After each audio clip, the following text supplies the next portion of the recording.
You're tuned in to The Last Radio Show. Hello and welcome to The Last Radio Show. I'm John Lynch. I'm Jenn Reilly. And this is the show where we talk about all kinds of stuff, news, history, pop culture, whatever we feel like. And this is definitely pop culture. And this is old school pop culture because this goes back a ways. Okay. We're going to go down the yellow brick road. We're going to talk about the Wizard of Oz. Over the rainbow. Over the rainbow. There's no place like home. All those quotes. Mm-hmm. How do you feel about the movie The Wizard of Oz? Some people hate it. Some people love it. How do you feel about it? The original one, Judy Garland. I'm not a diehard fan, but I have to say, I do. There's certain parts of it, like when she gets to Oz, sure, and then the colors from black and white to color. Like there's just some elements of it, and for its time, it's pretty spectacular, and I think it holds. It does hold up. Yeah. For a movie that was made in the 1930s, it's amazing how you can still watch it, and the effects and everything still look pretty good. I mean, it helped that it was kind of like this fantasy land, so you don't take everything too seriously. Exactly. But it definitely does hold up. That's a really good point. I'm kind of ambivalent towards it. I watched it when I was a kid. When we were kids, it was kind of a special event when The Wizard of Oz was on TV. Right. This was before streaming or before, you could, for a long time it wasn't available even on VHS or DVD or anything like that. It was just like once a year, like I think it was like CBS, or something like that had the rights to it. And it would be like a big event and you kind of planned around it. Obviously, now you can watch it anytime you want, and you can watch it on your phone. And, exactly. It kind of loses a little bit of the magic when it's not quite as much of an event. But we're gonna talk about the Wonderful World of Oz, and now it originally, of course, is based on a book by Frank Baum, and this was actually a series of books. Okay. He actually wrote the first book in 1900. So a long time ago now, and well over 126 years ago now. And there were 14 books in the series. The first one was the Wizard. So he's kind of like, it was like Harry Potter kind of thing almost. It was this whole world he created. The first one was The Wonderful Wizard of Oz, which that was the title of the book. It wasn't just Wizard of Oz. It was The Wonderful Wizard of Oz. Mm-hmm. So that's the original book. And it was basically the story. The story that's in the movie is based on like the first two books. Actually, there's parts taken from both of it. Oh, okay. But he wrote, the book was wildly successful. He didn't plan on writing a series of books, but they were just so popular. People wanted more. That they wanted more, and he kept writing them, and he kept making money. Almost immediately, it became like a cultural phenomenon. Like there were stage plays versions of it, like right away. Okay. And there was merchandise. People were buying costumes and stuff, even back in 1900, which is kind of wild. Maybe the first time that they merchandised. Yeah, it was there was merch back in those days. And the first movie actually came out in like 1910. It was a silent movie, a short movie. Oh. Because which didn't quite work. No. I've seen some clips of it on YouTube, and it's not quite as magical, and it doesn't really quite hold up as well as the 1939 one. But the moment that I think most people, when they think about Wizard of Oz now, they don't think about the books, they think about the 1939 movie. Right. Yes. Of course, Judy Garland, who was the amazing singing voice, and there's all kinds of urban legends about this movie. And there's stories that are true. There are stories that are false. We're going to get into a bunch of them. But Judy Garland was 16 years old at the time, even though the character in the book was supposed to be like 9 or 10 years old. But she was actually 16 at the time. And originally they wanted Shirley Temple. Oh, that would have been a different... It would have been a different thing. She would have been younger, I guess, at that point, because I think she was younger than Judy Garland. So that, but she was like the little girl actress that everybody loved at that time. So it made sense that, she would be the one to go about it. But they decided on Judy Garland, and there was all kinds of really crazy stuff with her. They got on her case about her weight. Mm-hmm. And she apparently just ate chicken soup the entire time she made the movie, and they gave her cigarettes to suppress and she was 16, and they were making. And I felt like uppers or something and too. Uppers like, and downers, you know. And I mean, Judy Garland had a lot of addiction problems, and it probably started on this movie, which is just, you know, this sweet, you know, movie that's, you know, about this fantasy land, and you know, it probably killed her in the long run. You know, I mean, it's kind of crazy. But they made her wear like very tight corsets, and they wanted to dye her hair blonde because they thought that would have looked good, which seems bizarre now. And there are some pictures online you can find that you know, of her in it.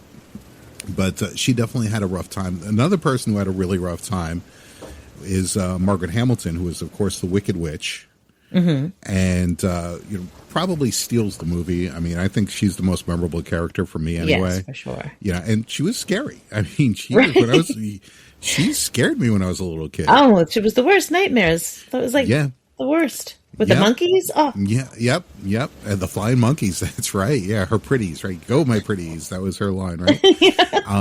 But there's a scene early on in the movie where she goes away in a big puff of cloud, like a big puff of smoke and flames, and she disappears. Right. Margaret Hamilton actually got burned when that happened. Yes, right. She got like third-degree burns, and the green makeup that she was wearing like reacted to the medicine they put, so she got like scars, and she was hospitalized, and it was just like this horrible thing. And like, well, before then, like you know, they didn't have the same like workers' comp and all of the unionization. They were going to fire her from the movie because she couldn't work, because she got burned. Couldn't work. And then what about the Tin Man? I read something about the Tin Man. Yep. The Tin Man was Jack Haley played him in the movie, but originally it was supposed to be Buddy Epson, who was famous for the Beverly Hillbillies. He was the old man in the Beverly Hillbillies. That's what probably most people know him from. He was originally going to be the Tin Man. He had an allergic reaction to the makeup. It was actually aluminum-based makeup. So he breathed it in, and his lungs collapsed because and he was. I mean, that makeup was like he was eating it. It was like he was eating it. He was completely eating it. So I mean, the cast is lucky to have survived this movie.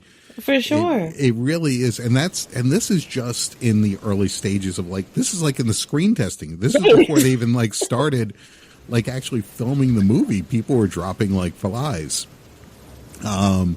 But the other there's kind of another urban legend which actually is true, that the guy who played the wizard, Frank Morgan was the name of the actor. Mm-hmm. He also plays the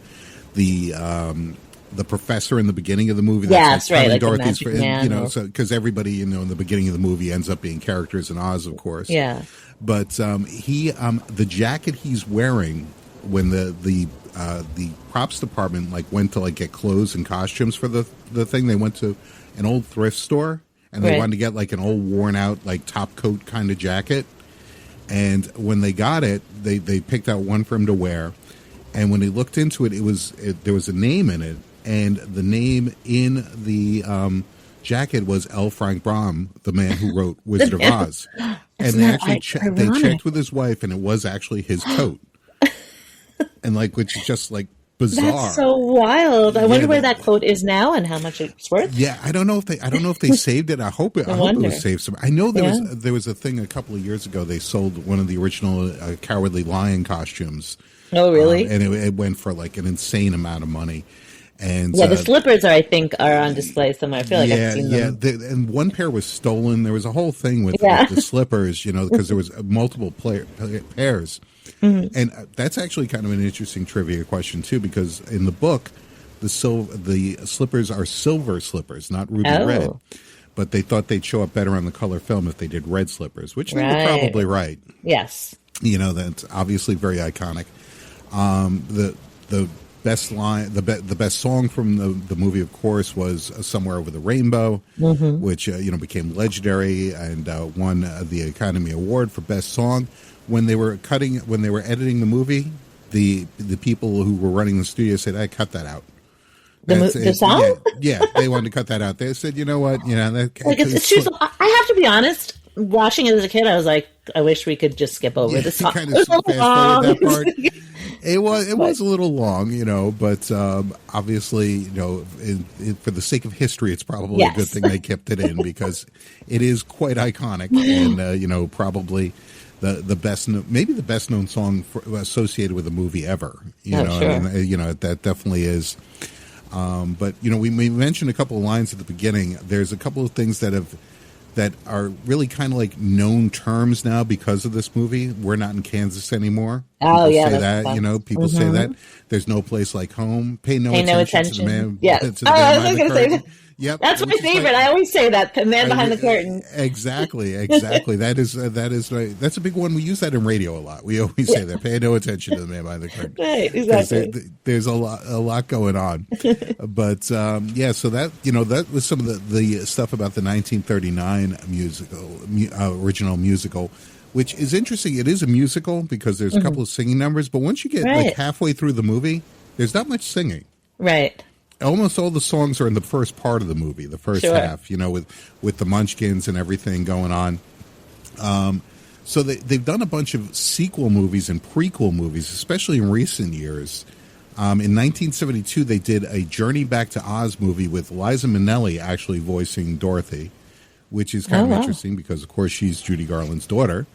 The Wiz, remember The Wiz back in the 70s? The Wiz, yeah.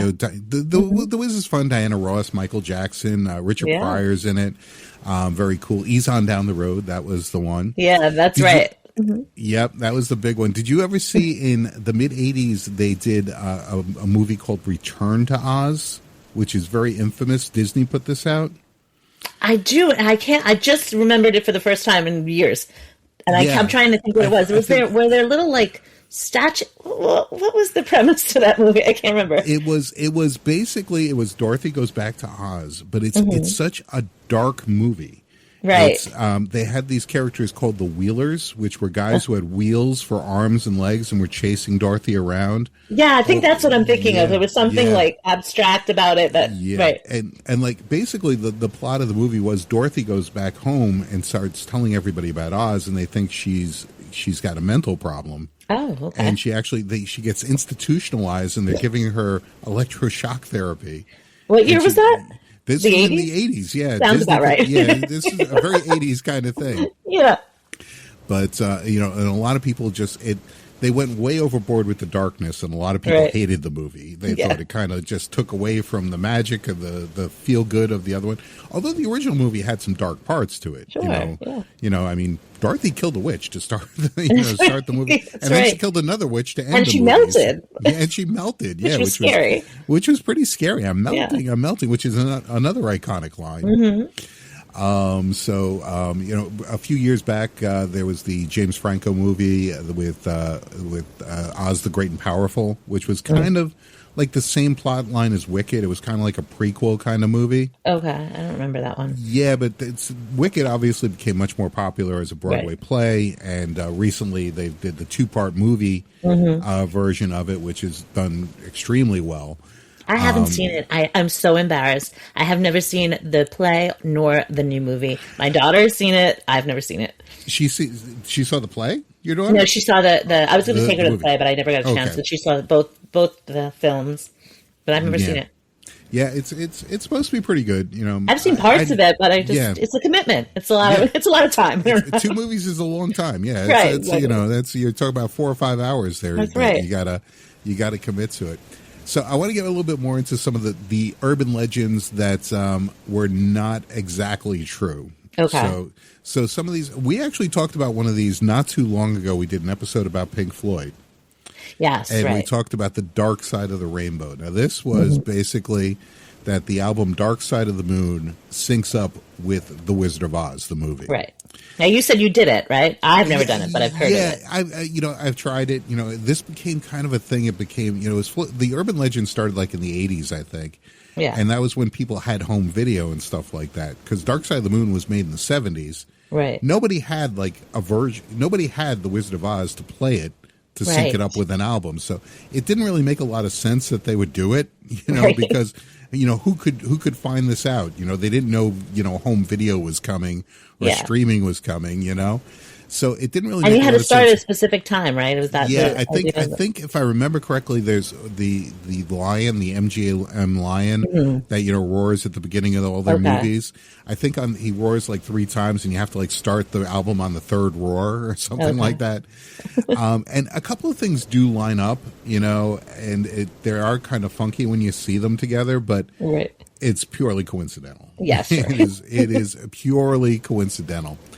So we mentioned the ruby slippers, and multiple pairs were made for the movie, and one pair was stolen from the Judy Garland Museum. There apparently is a Judy Garland Museum. So oh, really? So they had a pair there, and in 2005 they were stolen, and they were recovered in 2018. So they were missing for a long time.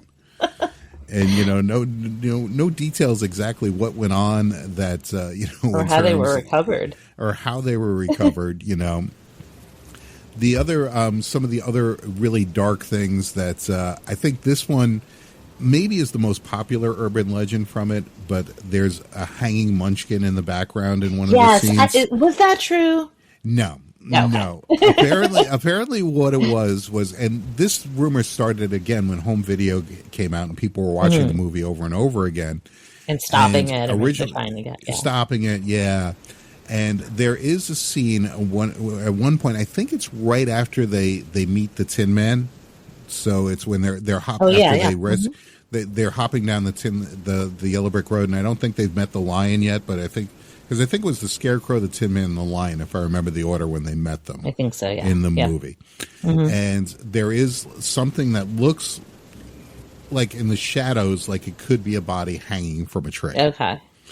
Now, this was when, VHS was the format that people were watching it on, and they didn't always have the clearest quality. It wasn't HD. Yeah. So, it was just kind of a thing. What apparently happened was the set that they built, they actually had live animals on the set, like wandering around to kind of give it. There's a couple of scenes where you can actually see like real birds like walking by and stuff like that. Oh, okay. And apparently this was a bird like nesting in a tree, just kind of hanging out in a tree. Yeah, that makes sense. So, yeah, it was a crane or something like that, just kind of sitting there. So there was no munchkins were harmed in the making of this movie. But the Munchkins themselves were pretty notorious for being pretty rowdy.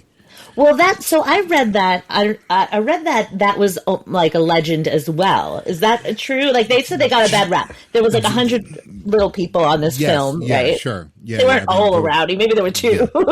Yeah, I mean, Judy Garland was the one who kind of perpetuated this myth. Right. She would, you can find clips of her in later life, in like the 50s and 60s, talking about the movie. Right. And she just said, "Oh, they were all drunks. They kept peeking under my dress, and they were all, they were chasing me around." I know, terrible when she said that. To be honest with you. But again, that was Judy Garland, who, right? Who kind of perpetuated it. So, yeah. I mean, maybe it was true. Like you said, maybe it's just a couple of people. There's a movie that's kind of based on that called Under the Rainbow. Okay. This was a Chevy Chase and Carrie Fisher in the movie. Right. And it was supposed to be like a behind-the-scenes kind of thing of The Wizard of Oz. It came out in like the 70s or 80s, I think. Right. It's obviously a comedy with Chevy Chase, but it's kind of like tongue-in-cheek, and there was like a whole like subplot that one of the Munchkins was actually working for the Nazis and it was a spy, because it was around the time of World War II. But yeah, it's awful. Those poor people. They were like, I know. They were just trying to get some work, Yeah. And there's a pretty famous story. And again, I don't know if this is urban legend or true or not. I couldn't really find anything one way or another. But Toto got paid more than each of the Munchkins did. No, really? Yeah, well, his trainer did anyway. Oh my goodness. Yeah. That's terrible. So Toto made the big bucks. There was a lot of discrimination against those Munchkins because they're just there was, first of all, they were all like. There was no persons of color in the whole. No, absolutely not. Yeah, it was just like a crazy time. The only person of color was the Wicked Witch, and she was green. Right. That was the only color in it. Yeah. But yeah, and like we were talking about, like all the incidents with the actors working on it. There were no there were no rules. I mean, they just kind of made movies and like they're like, well, if you survive, good for you. You know, exactly. Kind of thing. We're just going to shoot you out of a cannon or put you on a hot air balloon, whatever. Exactly. There's another scene in the movie where you see the Wicked Witch riding her broom. Yes. And writing in the, I'll get you, Dorothy, or whatever she writes in the sky, it does the thing. Yeah. And that was like, Surrender, Dorothy. I remember Surrender, Dorothy. There you go. That's it. You got it. Mm-hmm. But the stunt person, because it wasn't actually Margaret Hamilton, she refused to do it because she'd already been burned once in the movie. She refused to do the stunt, ride the broom, and the stunt person who was doing it, she got burned. Oh my goodness. Because it actually shot like fire out of the back of it to like make it look like it was fine. And don't forget, there was no like special effects that you just added later. Everything was real. The fire in the movie was fire. I mean, it was they really burned things, and they really burned people apparently. Wild. So before we started, you were talking about the Sphere in Las Vegas. That's been the biggest thing recently with it, right? They've done. Yeah, I've known some people that have gone and said it's absolutely spectacular. Yeah. The what that they did and what they transformed it into the apples are falling from the sky and the tornado is like there's wind and it's supposed to be phenomenal. Yeah. Really wild stuff.